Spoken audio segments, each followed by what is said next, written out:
Hi friends, welcome back in my YouTube channel Arun academy. आप सभी लोगों का मेरे यूट्यूब चैनल अरुण अकेडमी में हार्दिक स्वागत है। आज का हमारा टॉपिक है difference between aerobic and anaerobic respiration. आक्सीय तथा अनाक्सीय श्वसन में अंतर बहुत ही मोस्ट इंपॉर्टेंट है। 3 नंबर का क्वेश्चन पूछा जाता है, कई बार बोर्ड परीक्षाओं में पूछा गया है और इस बार भी आने की बहुत ही उम्मीदें हैं। ठीक है, चलिए देखते हैं पहला अंतर आक्सीय श्वसन और अनाक्सीय श्वसन में। तो आक्सीय श्वसन में हम लिखेंगे कि यह क्रिया जो है ऑक्सीजन की उपस्थिति में होती है। जैसा कि हमने डेफिनेशन में भी बताया था आक्सीय श्वसन की कि आक्सीय माने ऑक्सीजन और अनाक्सीय माने जिसमें ऑक्सीजन का उपयोग न हो, अर्थात ऐसा श्वसन जिसमें ऑक्सीजन की आवश्यकता होती है उसे हम आक्सीय श्वसन कहते हैं, और जिनमें ऑक्सीजन की आवश्यकता नहीं होती है उसे हम अनाक्सीय श्वसन कहते हैं। तो पहला पॉइंट ऐसे भी आप लिख सकते हैं। ठीक है, तो पहला पॉइंट हम क्या लिखेंगे कि यह क्रिया जो है ऑक्सीजन की उपस्थिति में होती है, लेकिन अनाक्सीय में क्या लिखेंगे कि इस क्रिया में ऑक्सीजन की आवश्यकता नहीं होती है। ठीक है, नेक्स्ट सेकंड पॉइंट क्या है हमारा?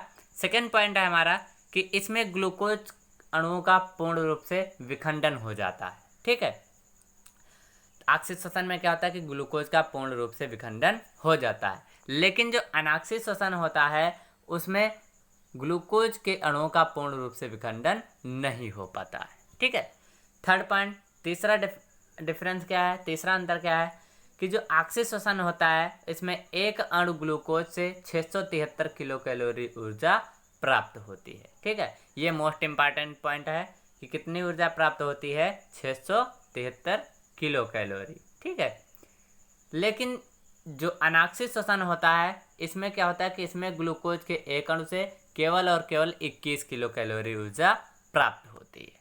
ठीक है, चौथा अंतर क्या है?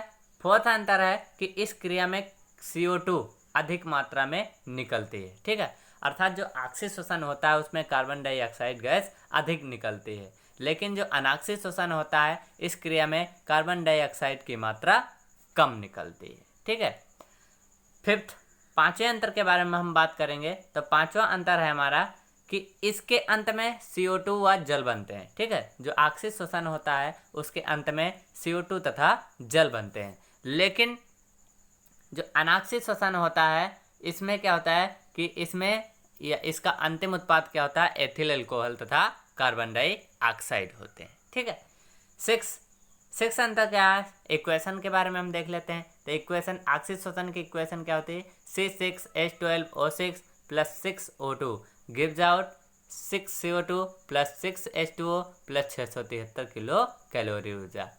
अब हम यही रिएक्शन जो है अनाक्सीय श्वसन में देखेंगे।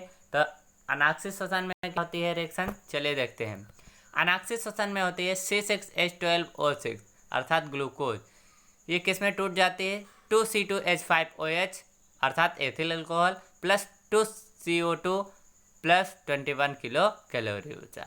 तो ये हो गई हमारी इक्वेशन, बहुत इंपॉर्टेंट है।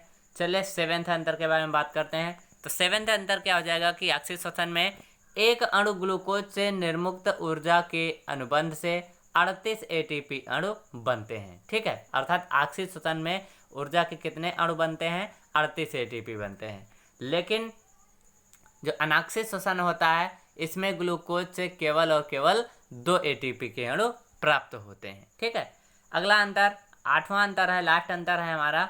आठवां अंतर क्या है कि ये क्रियाएं कोशिका द्रव्य तथा माइटोकॉन्ड्रिया में क्रेब्स चक्र के द्वारा संपन्न होती हैं। ठीक है, आक्सीय श्वसन जो होता है वो किस में होता है, क्रेब्स चक्र के द्वारा होता है, लेकिन जो अनाक्सीय श्वसन होता है वो किस में होती हैं, ये क्रियाएं कोशिका द्रव्य में ही संपन्न होती हैं। ठीक है, तो ये रहा आज का हमारा प्रमुख अंतर, बहुत ही इंपॉर्टेंट अंतर है, इसलिए वीडियो को अंत तक जरूर देखिएगा। अगर आपको वीडियो अच्छा लगा हो तो please like, share, comments and subscribe to our YouTube channel Arun Academy. Thanks for watching.